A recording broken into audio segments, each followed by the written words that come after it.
Olá, boa tarde. Estamos em um Conexão Brasil Entrevista, um programa especial porque hoje nós temos a honra, o privilégio de recebermos no estúdio da TV Flórida USA o senador Eduardo Girão, que a comunidade do sul da Flórida já conhece, sabe que de vez em quando ele está conosco por aqui, ele tem o pai dele residindo, e é sempre uma satisfação estar com o nosso senador, que é quase que um representante dos brasileiros também do sul da Flórida.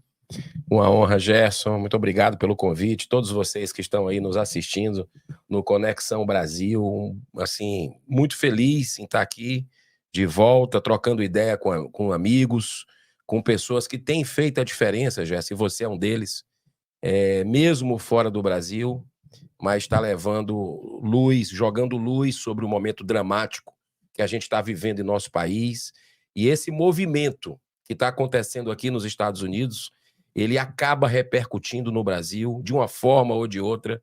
A gente sabe que intimida, né, aqueles que estão cometendo arbítrios dia sim, dia não, né, porque o mundo começa a olhar para o Brasil.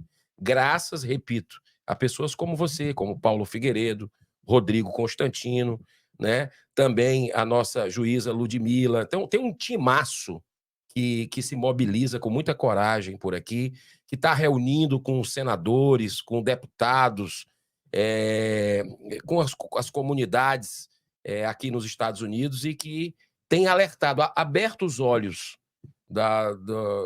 internacionais, de comunidades internacionais, para a ditadura que nós vivemos no Brasil. Isso é muito importante, porque o nosso povo está escravizado, a gente está vendo isso lá, né? E a gente precisa, onde quer que seja, lutar pela liberdade dos brasileiros, pela liberdade de expressão, e muita gente, liberdade com tornozeleira, preso por causa do 8 e 9 de janeiro, sem direito à defesa, sem acesso aos autos, barbaridade. Para você ter uma ideia, desculpa eu estar aqui já engatando o assunto, mas é porque a gente vê uma injustiça muito grande acontecendo no Brasil, e 7 meses que a gente pediu para visitar o Silvinei Vasquez, né? Um servidor público exemplar, que não tem nada a ver com o 8 de janeiro, absolutamente nada. É o dia das eleições, que o próprio ministro Alexandre de Moraes deu uma entrevista, e eu estava assistindo ao vivo lá no Brasil, dizendo que não, todo mundo votou, não teve problema nenhum. E o cara está preso há quase um ano, entendeu? E a gente passou senadores 7 meses pedindo autorização para visitar, e o ministro não concedeu, veio conceder depois de 7 meses. E a gente foi visitar o Silvinei Vasquez semanas atrás, e foi chocante o que nós vimos lá, né? Um brasileiro que teve recorde de apreensão de droga no mundo, né?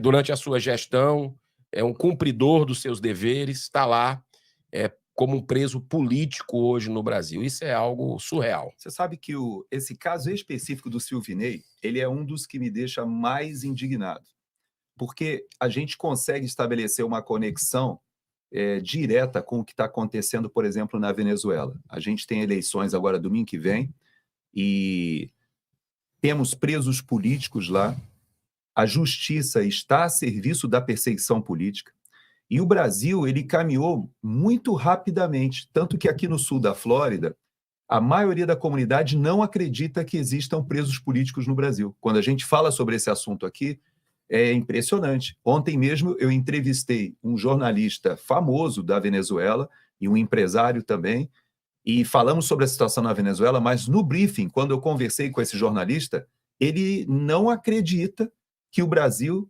tenha essa quantidade gigantesca de presos políticos. E o caso do Silvinei, ele é um dos mais emblemáticos para mim, por quê?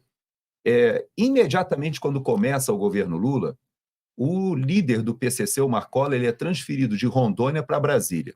Dizem, isso a gente não tem como comprovar, que foi uma exigência, ou seja, foi um acerto, e que ele vem para Brasília e, emblematicamente, para o nosso país, é muito triste saber que o Silvinei está no mesmo complexo que o líder do PCC, ou seja, é quase que uma mensagem que a gente passa para o crime organizado dizendo o seguinte: o crime no Brasil compensa e ele está sob controle ou em controle de várias autoridades, porque é inadmissível que a gente tenha o chefe da Polícia Rodoviária Federal, que, como você disse, deve estar preso mais pelos acertos do que pelos erros, porque, teoricamente, foi uma questão do período eleitoral, que nós já estamos completamente afastados do período eleitoral.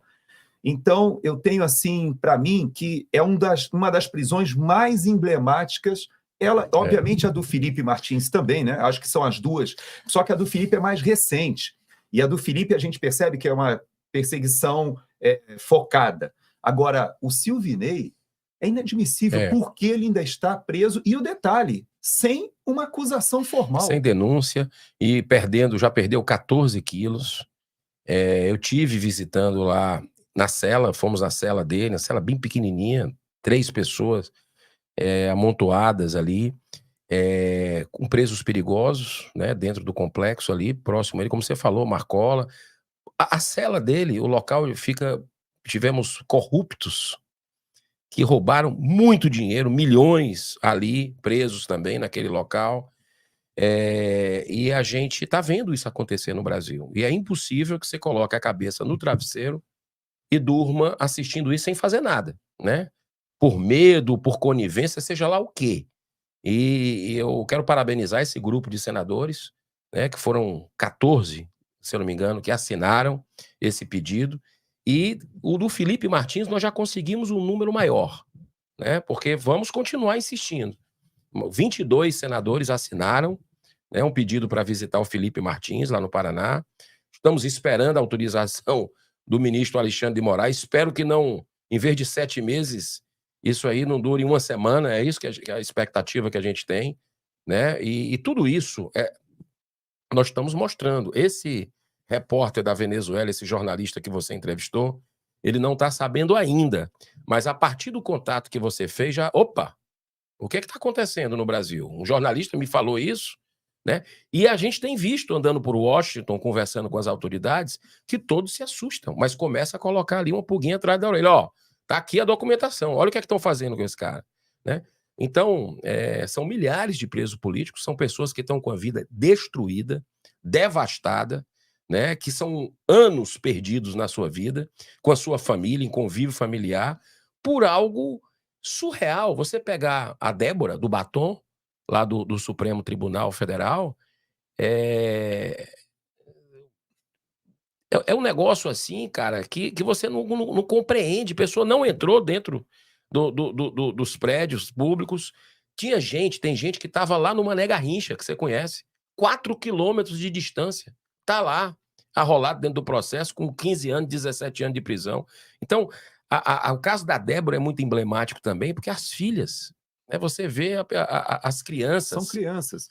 E existe, isso que é o mais triste, né? Existe já uma jurisprudência firmada que beneficia presos perigosos, criminosos perigosos, inclusive esposa de político conhecida do Rio de Janeiro, Sérgio Cabral. Do Sérgio Cabral, e ou seja, beneficia crimes do colarinho branco, narcotraficantes, pessoal que é preso em circunstâncias terríveis, mas que a justiça reconhece que as crianças não podem sofrer e libera a mãe para uma prisão domiciliar.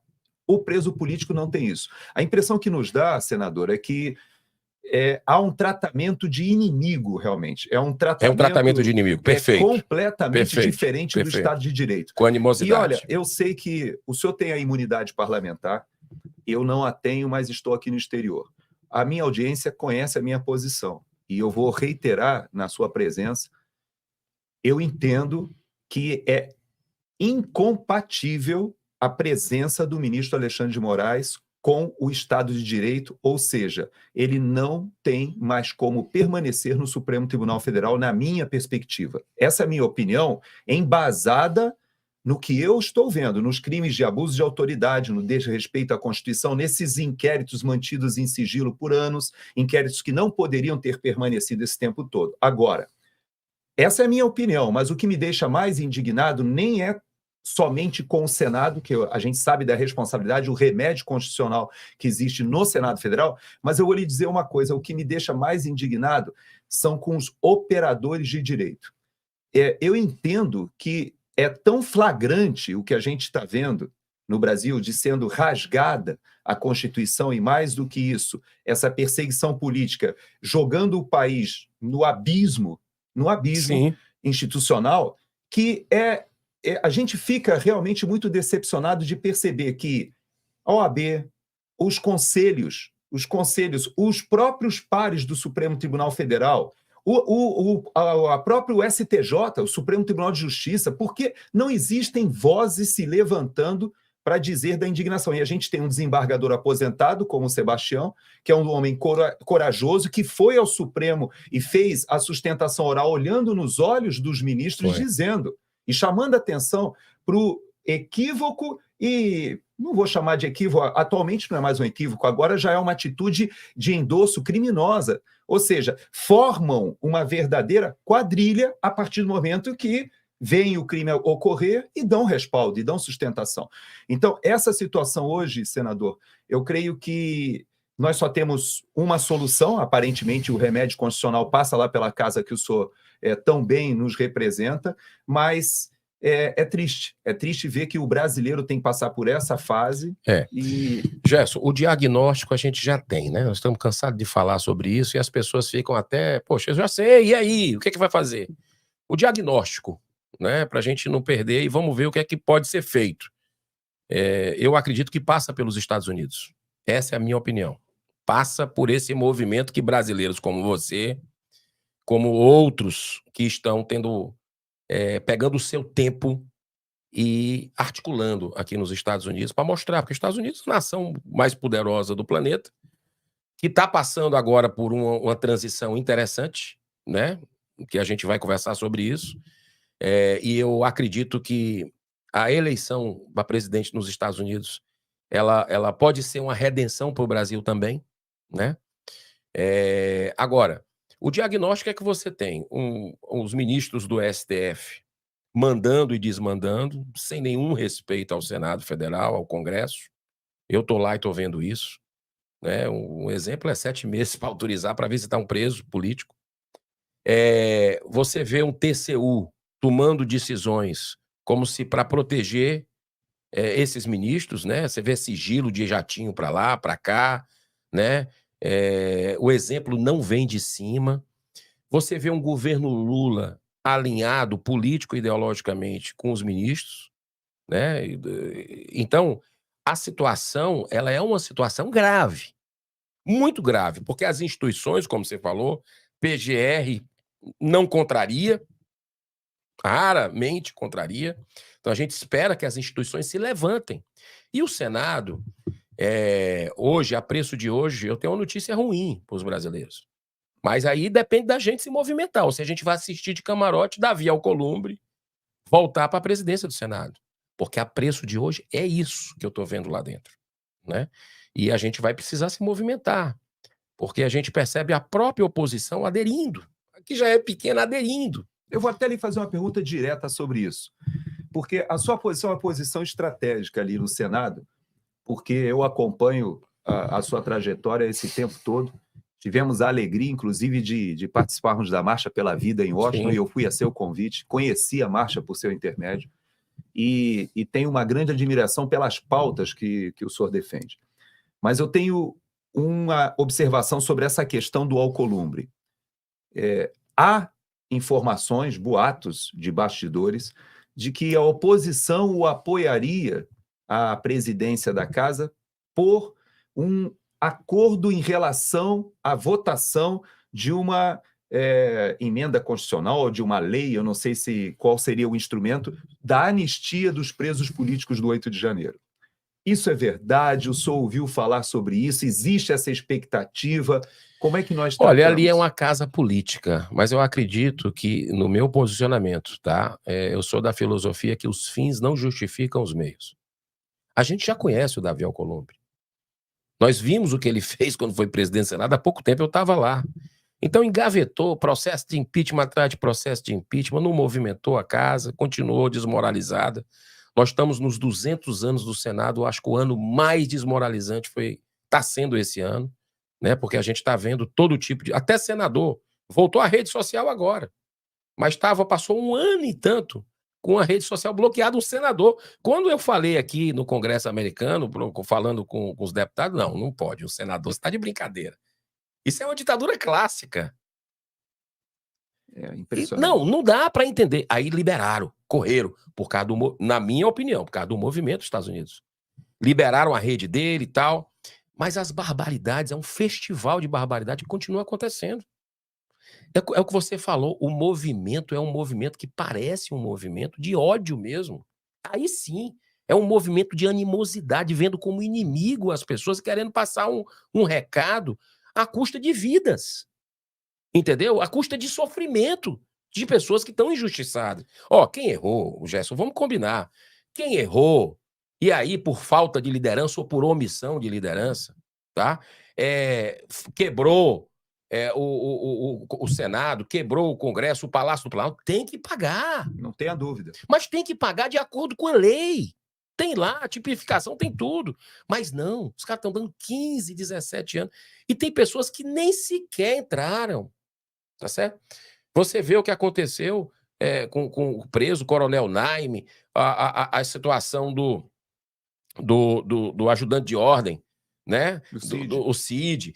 Uma série de situações que diz, pô, isso está acontecendo no Brasil, esse tipo de caçada implacável no Brasil. Então, isso está tudo errado. O Senado, o ponto de inflexão, vamos lá. A gente quer que a coisa seja resolvida agora. E eu não perdi as esperanças, não. A gente está batendo água mole em pedra dura, tanto bate até que fura. Quem sabe, daqui a algumas semanas, eu acredito muito na capacidade de reflexão do ser humano.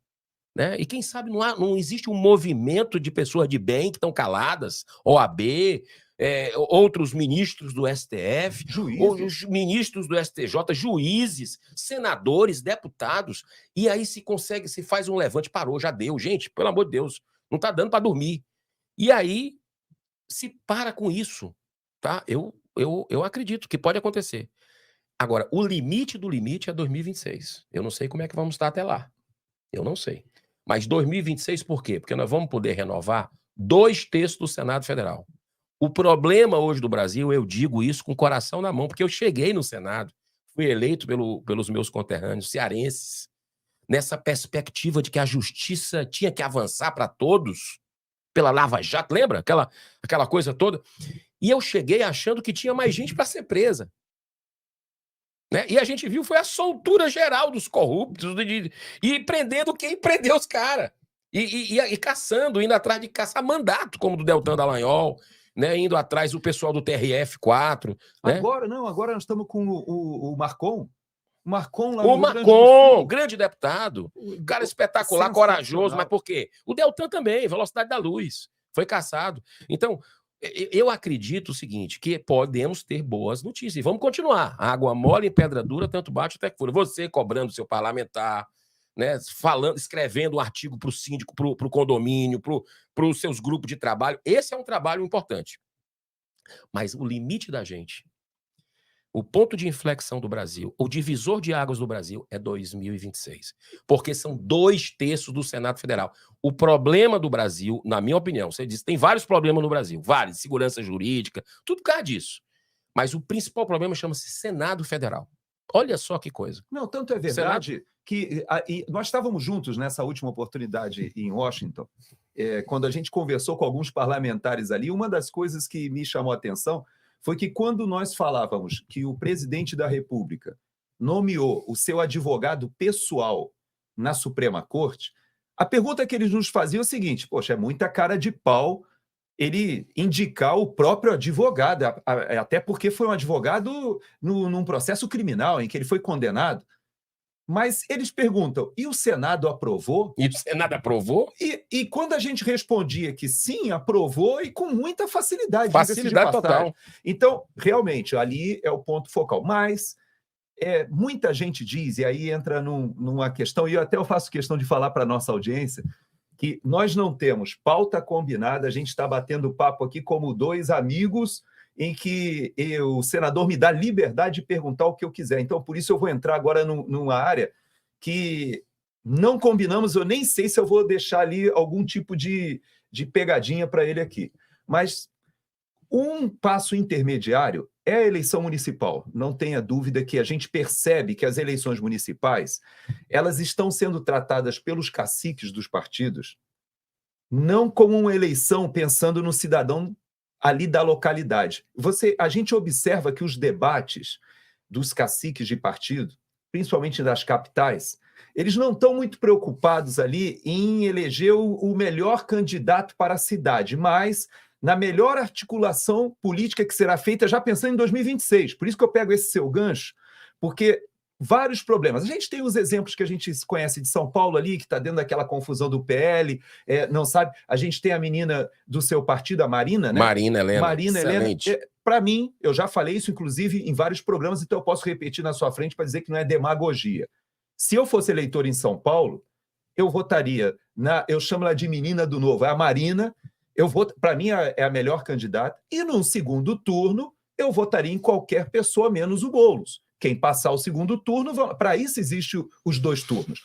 Mas o que a gente vê ali do PL, essa briga que a gente está vendo, agora entrou mais um outsider ali, o Pablo Marçal. Essa briga que a gente está vendo ali, a gente fica nítido que as articulações, agora o Lula indo lá para lançar a campanha do Haddad, do Boulos, todo mundo ali está pensando realmente em 2026 e pouca gente pensando no cidadão. E aí eu vou para Fortaleza. Eu queria saber o seguinte, está de pé a sua candidatura lá em Fortaleza? Como é que está essa situação? A minha opinião pessoal, o Brasil não poderia abrir mão de um senador do seu quilate hoje. Eu não sei nem quem são os seus suplentes. E aí é que eu digo que talvez sem saber, a gente não combinou nada, eu nem lhe avisei que eu ia fazer essa pergunta, mas das minhas bandeiras da reforma política é a questão do suplente do senador. Lá no seu estado, agora a gente está vendo uma treta, né? O Ciro Gomes, ele está sendo acusado de um crime de ter ofendido uma senadora da República. E o argumento dele, que esse argumento dele eu concordo, por incrível que pareça, é que essa senadora é uma suplente, que na verdade é a segunda suplente, porque a primeira suplente assumiu, o senador eleito assumiu um ministério, aí a primeira suplente, que ninguém nunca ouviu falar, assume, agora eles puxam ela para uma secretaria do Estado e assume a segunda suplente. Então a primeira indignação, porque eu não sei quem são os seus suplentes, por isso que eu estou falando que talvez eu esteja até lhe causando algum tipo de constrangimento. Mas eu quero dizer o seguinte, esse, para mim, é um dos grandes problemas do Senado. Sabe por quê? Porque a gente reclama do Senado, mas quando a gente chega lá, eu já cheguei em Brasília, e eu não encontrei nem 1/3 de senadores ali sentados que receberam voto. Só tinha suplente. O pessoal fica um pouquinho, coloca o suplente para poder receber a aposentadoria, a gente nem sabe quem são os suplentes. E eu tenho a seu favor de que eu nem sei quem são seus suplentes. O senhor ficou o tempo todo no seu mandato, é uma pessoa que a gente conhece. Nunca faltei. Agora, eu reconheço a importância do suplente? Eu reconheço. Por exemplo, eu vou lhe dar um exemplo. A primeira vez que nós fomos brigar aqui nos Estados Unidos por alguma modificação foi na organização, na ONU. E estava lá o senador Portinho, que eu não conhecia, do Rio de Janeiro. Ele era suplente, mas ele foi um suplente porque o senador faleceu. Faleceu na Covid. Então, é justificável. Agora, esse jogo de cadeiras que se faz, o senhor não acha isso algo imoral? Tá errado. Tá totalmente errado, né? No caso desse aí, inclusive tem projetos que eu apoio lá no Senado, outro modelo de escolha, né? Para o suplente, o segundo mais votado, enfim. Mas deixa eu te falar uma coisa. Eu jamais tentaria a cadeira de prefeito de Fortaleza, como se Deus quiser, nossa convenção é dia 3, sou pré-candidato hoje, espero me tornar candidato pelo Novo, a minha vida toda gestão, então eu quero devolver para os meus conterrâneos aquilo que eu aprendi na minha vida, né? Que eu acho que o grande problema da terceira maior capital do Brasil, se você tirar Brasília, Fortaleza é a terceira maior capital do Brasil, que eu nasci, que eu me criei, que eu gerei milhares de empregos, né? E que eu tô vendo largada, um descaso completo em todas as áreas que você possa imaginar, né? Então, assim, é gestão, falta gestão. Então, eu não posso colocar a cabeça no travesseiro, sendo talhado a vida inteira na gestão e não colocar meu nome. Aí você diz, e o Senado?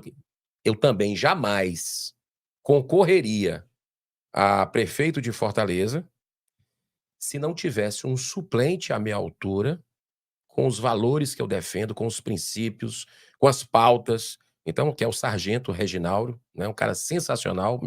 Fiz questão de escolher, porque tem essa coisa de partido, que tem que... Não, esse aqui, se acontecer alguma coisa comigo, é esse. Então, eu acredito que faria um bom trabalho no Senado, por isso que eu estou me lançando aí numa perspectiva de quase um milagre, porque a gente não tem tempo de TV, né? A gente é uma estrutura muito pequena, o Novo você conhece como é que funciona, não faz politicagem, então nós vamos no peito e na raça com propostas mostrar, e estamos fazendo isso já, né, na pré-campanha. Agora, eu digo para você, é uma salada esse negócio de suplente lá. É um negócio assim. Esse caso que o Ciro Gomes denunciou, ele chegou a exagerar aqui para nós. Ele falou coisas de ordem, ofendeu, né? A senadora lá. Só que a entrevista dele numa emissora cearense foi 47 minutos. 2 minutos ele se equivocou. No meu modo, escorregou, se cedeu. Agora, olha o que aconteceu depois disso. Os outros 45 minutos se esqueceram pela cortina de fumaça daqui. Os outros 45 minutos da entrevista dele, eu recomendo você assistir, são gravíssimas denúncias. Onde ele diz que não tem uma obra no governo do PT do estado do Ceará que não seja com pagamento de propina. Com pagamento de propina. Não existe contrato firmado sem... Um ex-presidenciável que foi governador, que foi prefeito de Fortaleza, deputado estadual, né? Tem um currículo muito grande. Dizer isso e a turma pegar os 2 minutos e esquecer os outros 45, não entraram contra nada dos outros 45 dele. E outra coisa, uma coisa que a senadora se equivocou, mas não foi nem ela, foi o Senado que não se dá o respeito. Olha só o que aconteceu, eu denunciei isso na tribuna do Senado. Eu estou entrando contra o Senado, já entrei com a representação. Você sabe quem foi que foi fazer a ação para intimidar, em vez do Ciro, para ir atrás do Ciro? Foram atrás da emissora que fez a entrevista. A emissora recebeu um calhamaço assim, de uma representação com 24 horas para responder, uma interpelação judicial. 24 horas para responder assinado pelo Senado. Pela advocacia do Senado. Você imagina uma emissora no interior do Ceará, do Nordeste, recebeu uma interpelação com o advogado do Senado. Isso é para intimidar. Então, quer dizer, usando o dinheiro do povo brasileiro para ir contra o direito da liberdade de expressão. O veículo não cometeu crime. E vai além, porque veja como isso é grave. Realmente, eu não sabia dessa ação, dessa iniciativa de ação contra o Senado. Ela chega em muito boa hora, por quê? Eu vivi isso na Jovem Pan. Eu sei que o senhor acompanhou quando nós fomos todos, eu, Paulo Figueiredo, Rodrigo Constantino, o próprio Alexandre Garcia, Fernão Lara Mesquita. Eu até me considero pequenininho perto desses monstros do jornalismo ali que foram demitidos por uma ação do Ministério Público Federal de São Paulo contra a Jovem Pan. E houve outras ações, inclusive pedindo a cassação da concessão de rádio. Porque a gente sabe que o Grupo Jovem Pan ele é novo na televisão a cabo, mas tem uma história de 50 anos aí, mais de 50 anos na rádio. Esse tipo de pressão, ele não coíbe só a liberdade de expressão, mas a liberdade do jornalismo. E não existe democracia sem jornalismo. Não. A gente vê o que aconteceu na Nicarágua, o que aconteceu na Venezuela, e a gente está vendo que o Ministério Público está sendo utilizado, o próprio TSE foi utilizado, e agora o Senado Federal vai utilizar... Como instrumento de perseguição, de intimidação. Isso eu falei para o presidente Rodrigo Pacheco, eu fiz um discurso olhando para ele, presidente, O senhor sabia que a advocacia do Senado está fazendo isso? E entrei internamente. Eu não sou parte, por incrível que pareça, eu sou um dos 81 senadores. Mas para entrar com ação com isso, os advogados estão queimando a cabeça, mas eu entrei administrativamente, né, contra o Senado e tentando ver.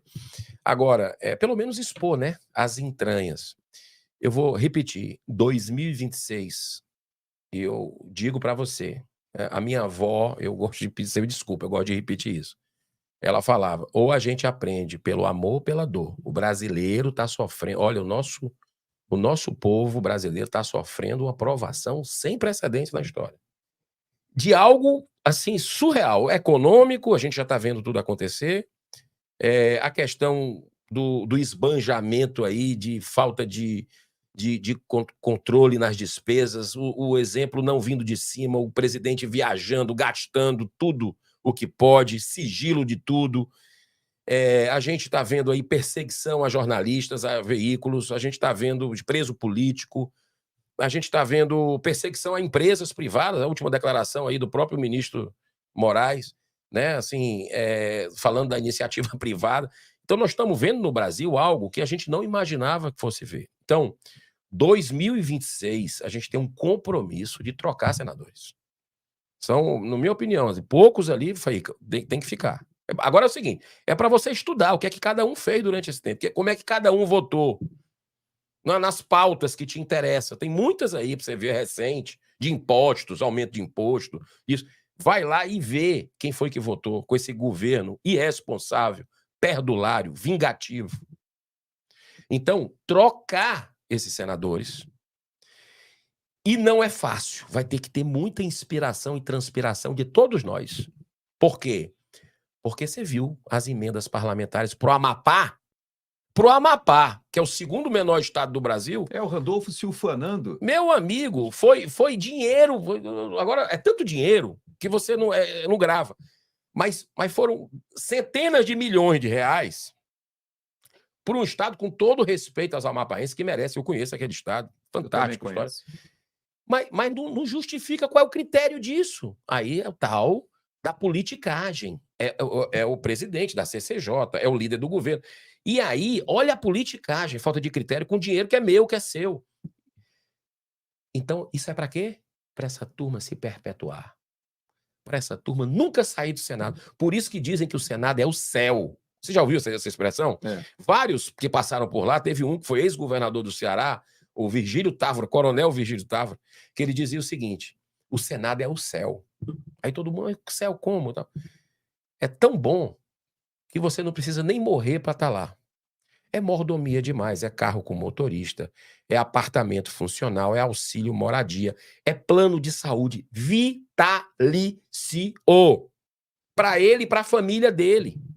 Você viu agora o que saiu do Dino, do Flávio Dino, agora saiu já mostrando, né? Então, quer dizer, e isso vale para todos os senadores, independente do tempo que passar. Isso é um hiato muito grande entre a população que sofre para pagar imposto, para acordar cedo, para levar o pão cada vez mais difícil para cada dia.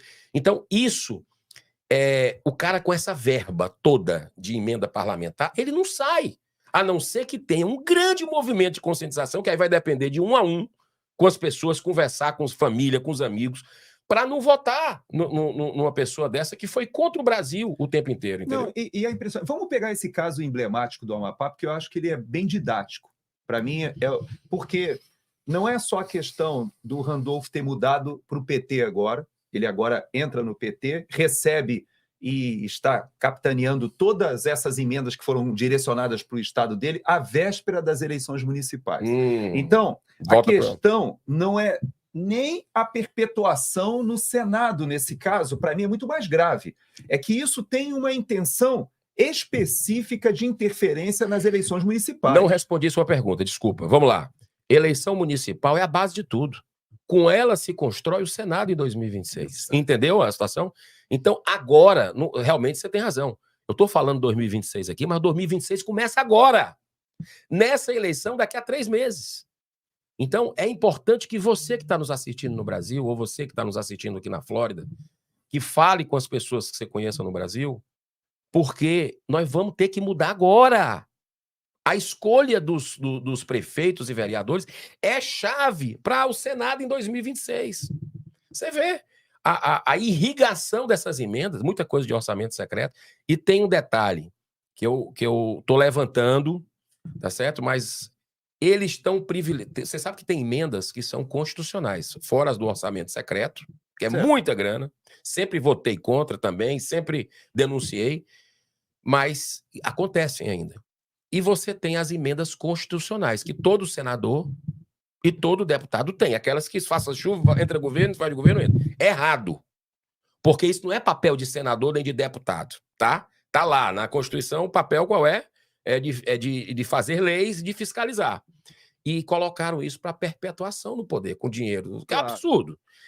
Mas veja bem o que é que acontece, que eu quero chamar a atenção para vocês disso, que é gravíssimo, no meu modo de entender. Essas emendas, eles não estão pagando as emendas da oposição. Estão a conta-gota a emenda da oposição e soltando tudo da situação. E nem né? do Centrão. Ou seja, é uma coisa que me chamou a atenção, porque inicialmente a gente pensava que era uma forma de garantir a governabilidade. Eles estariam jogando para o Centrão para garantir os votos ali no Congresso. Só que agora, no final, na reta final, ficou escrachado, porque nem mesmo para o Centrão, aquele de tentar... O Centrão, somente quem está de fato disposto a colocar o PT no palanque. Porque tem muito deputado do Centrão, senador, que pede a verba, né, da sua emenda, vai para a sua base eleitoral, só que chega lá, descobre que o Bolsonaro passou ou que a direita cresceu, e ele vai dizer que não quer o Lula no palanque. Só que ele já recebeu a grana. Então, esses aí, eles estão segurando. Agora, eles estão colocando descaradamente na mão do pessoal do PT. Aí você diria assim, qual é o sentido de colocar emenda no parlamentar do PT se ele já vota com o PT? É porque a intenção não é lá em Brasília. A intenção é lá na capilaridade dos municípios. Então, descaradamente. Nós já temos o fundo eleitoral, que é uma excrescência. É um absurdo, 5 bi. O fundo partidário já é uma excrescência. Agora, o fundo eleitoral é uma imoralidade inadmissível. E agora a gente ainda direciona as emendas para a eleição municipal e talvez a nossa população, principalmente aqui da Flórida, às vezes o pessoal está tão afastado do Brasil que já não lembra. Como é que funciona isso? Essa emenda que está sendo falada é o seguinte, é um dinheiro do orçamento que vai para uma obra, pode ser fazer uma ponte, reformar uma escola, reformar um hospital, comprar alguma coisa para uma... Só que aquilo chega na ponta como se fosse aquele deputado, aquele senador que levou o dinheiro para lá. E por causa disso, quem não votar no indicado dele para prefeito ou para vereador vai ficar alijado desse benefício. Por quê? Porque você não está trazendo dinheiro para a sua cidade e você é acusado até de traidor. Então você veja que eles manipulam, né, senador? Não, e você fez uma narrativa agora, colocou uma linguagem bem pura da história. Porque você já viu vários escândalos que o cara recebe 30% de volta. Claro. Certo? Assim, E outra coisa, ele joga no curral dele eleitoral. No curral, já ouviu falar no curral eleitoral? Que é para conseguir voto para ele, para a turma dele? Aliás, lembrando do Silvinei, aquelas apreensões que ele fez pegou em dinheiro cash. Dizem que um dos motivos dele estar preso até hoje porque ele pegou não sei quantos milhões desse dinheiro que vai para o empreiteiro, retorna para o político para ele comprar voto. Pronto. Então, tá vendo? O negócio é complicado no Brasil, né? Então, tudo isso a gente precisa ter consciência para ir fazendo. O que é que eu fiz com as emendas parlamentares? Né? Que tá lá. Se eu não utilizar, o cara vai voltar para Davi Alcolumbre para utilizar onde ele quer. Não. O que é que eu fiz? Eu peguei e enviei para os 184 municípios do estado do Ceará. Independente de ser administrado pelo PT, pelo PL, agora eu vou fiscalizar. O povo não tem culpa dessa briga por politicagem. Não. Eu não vou na inauguração da obra. Eu fiz um pacto com a minha equipe. Diz, eu não vou inaugurar a obra porque aquilo não é dinheiro meu, pô. Aquilo é obrigação minha. O dinheiro é do povo. Então, para que eu vou estar lá me vangloriando que trouxe o dinheiro, que está aqui, está fazendo para ganhar voto? Isso não é correto, eu não acho isso ético. Então, eu não vou na inauguração, ou eu vou antes visitar a obra para ver se está acontecendo, ou eu vou depois ver funcionando. Então, sem uso eleitoral, com total blindagem, fiz um acordo com a PGR federal, né? E com o Ministério Público Estadual. Cada centavo de emenda nossa no Ceará, do nosso gabinete, vai uma cópia para cada um fiscalizar também. E eu fiz essa distribuição de uma forma, assim, com muitos critérios, para que não tenha margem para esse tipo de situação que a gente vê de troca de favor, de barganha, aquela coisa da velha política do toma lá da cá. Então, isso é uma coisa que é um câncer no Brasil, né? Eu vejo essa politicagem, né? Eu vejo o centrão aqui para nós, é muito complicado, né? As votações não votam com consciência, né? Então, quer dizer, isso precisa romper isso no Brasil, sabe? Sabe que esse Pablo Marçal. O Pablo Marçal, que entrou na disputa agora, eu vi numa das entrevistas dele, ele falou uma coisa que eu realmente tirei o chapéu para o que ele falou. Ele disse o seguinte, que esse dinheiro todo que é desviado, principalmente os políticos do Nordeste, que o pessoal já conhece lá, que são os coronéis, né? Eu como coronel, fico até chateado com esse tipo de comparação, Sim. Mas remete àqueles coronéis, né, lá do Nordeste.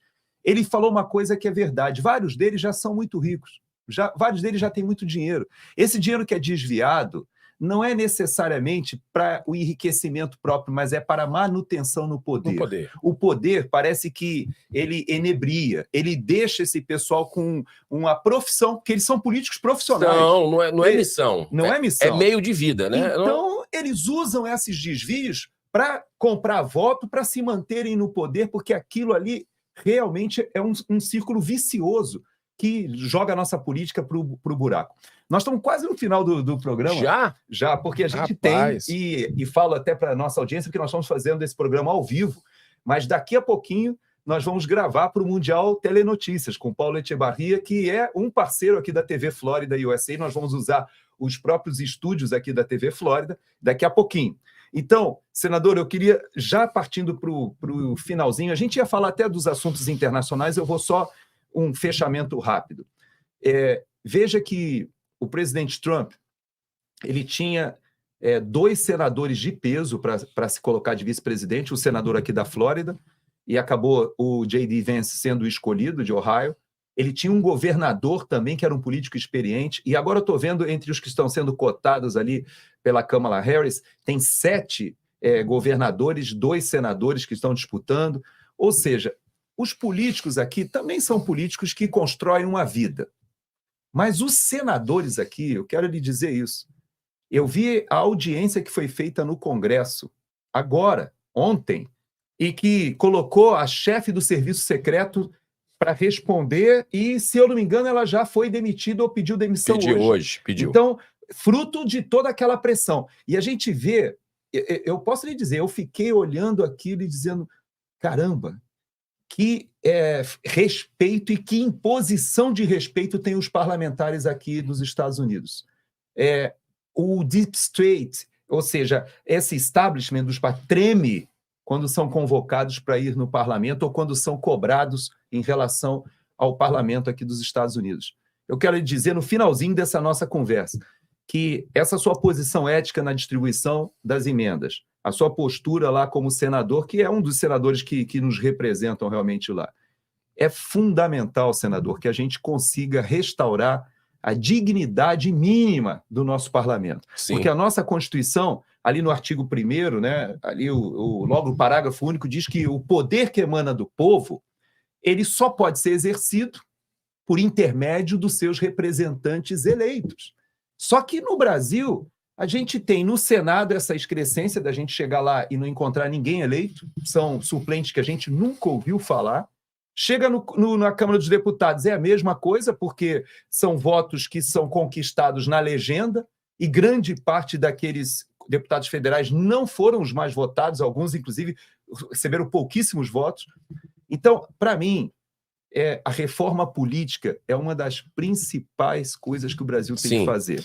Então, para encerrar, para dizer para vocês, um alerta, né? Primeiro que existe essa crise de representatividade no Brasil, mas vai ser restaurada, não tenho a menor dúvida que as pessoas estão entendendo, o brasileiro está gostando de política, isso é ótimo, né? Isso A Copa América terminou agora, ninguém estava sabendo, assistindo nada, não teve nada. Eu sei da sua paixão pelo futebol, mas as Olimpíadas vão começar essa semana. Pois é, ninguém está falando nada. Ninguém sabe quem é a equipe do vôlei masculino, do vôlei feminino. A gente sabia de qual a escalação do vôlei masculino, do vôlei feminino. A gente sabia quem eram os próximos medalhistas, sabia quem ia ganhar a medalha do judô. Expectativa, nada. Isso virou, tá? Parabéns, brasileiro que está se apropriando da política. O assunto é política e tem que ser política. Para a gente fazer essa virada aí, que eu acho que vai dar muitas alegrias. Mas você colocou essa crise de representatividade do Brasil que a gente está vivendo hoje, ela vai ter um fim, né? Nessa troca. Por isso que eu acho muito importante se fazer essa troca. E eu vejo com muita esperança a possibilidade também aqui nos Estados Unidos, sabe? Dessa mudança. Confesso para você, como um cristão que sou, foi Deus. Foi Deus. Aquele movimento assim, ó, e um pouquinho teve aquilo ali, fração de segundos. E teve até um pastor, não sei se você viu, Brandon Biggs, que me chamou muita atenção, 4 meses antes, dizendo que ia passar de raspão na orelha. Quem tem alguma dúvida, os incrédulos ali, eu acho que não agora é atenção aquilo ali. Então ali foi realmente uma intervenção do alto. Eu acredito que os Estados Unidos é muito estranho, né? Aquela tentativa de assassinato. Muito estranho, por que não fizeram nada, todo mundo falando, a gente vê, é por isso que querem calar. Entendeu agora? Porque querem bloquear, querem calar. É mundial. Se fosse no Brasil fora. Pronto. Não, passava. Mas ali todo mundo filmando, mostrando, o cara tá ali, ei, policial, o cara tá ali. E ninguém toma atitude, tinha lá atrás dele, você que conhece tudo isso, o cara olhando, vendo o cara mirar e não faz nada. Rapaz, é muito estranho, muito grave tudo isso que aconteceu. Então, eu acho que tem uma intervenção divina e eu sei que Deus está no controle de tudo e que tudo vai fluir, que a gente vai procurar fazer o nosso trabalho, Gerson, pedir as orações. Você que é católico, ou é evangélico, ou é espírita, muita gente orando de joelho, é isso que está fazendo a diferença para a gente estar em pé, combatendo o bom combate. Continue. Água mole em pedra dura, tanto bate até que fura. Os ventos estão mudando, a gente percebe mudança dos ventos, o sol abrindo. E vamos continuar firmes, porque tudo vai passar e o Brasil vai para o patamar que ele merece. O Brasil vai para o patamar que ele merece. Que eu não tenho a menor dúvida, mais cedo ou mais tarde. Senador, uma vez mais, obrigado. Querido. Em meu nome, em nome do Otávio da TV Flórida, da equipe aqui da TV Flórida, nosso agradecimento pela deferência que o senhor teve conosco de vir aqui nos estúdios. Conheci até os estúdios novos, né? Rapaz, eu fiquei impressionado. Otávio, parabéns, viu? Espetacular. E olha, a repercussão do programa, a última vez que eu gravei com vocês aqui, as pessoas comentando, eu te vi lá, batendo papo com o Gerson, e eu fico muito feliz, porque é esse sentimento de pertencimento de todos, né? Porque a gente não faz nada sozinho. É isso aí. Vamos lá. Obrigado uma vez mais, senador. Obrigado, Otávio. E obrigado a você que ficou conosco até agora. E estaremos daqui a pouquinho no Mundial Telenotícias ali com Paulo Echevarria, nessa conexão, nessa parceria da TV Flórida com o Mundial Telenotícias. Até daqui a pouco. Muito prazer. Chegou um novo T-Cross. Axilas queimando ao suar? Descubra o poder do cuidado com Dove Men 72 horas. Esse pedaço de madeira representa a pele da sua axila. Veja a comparação com outro antitranspirante. Qual você escolheria? Dove Men Care. Só quem cuida realmente protege.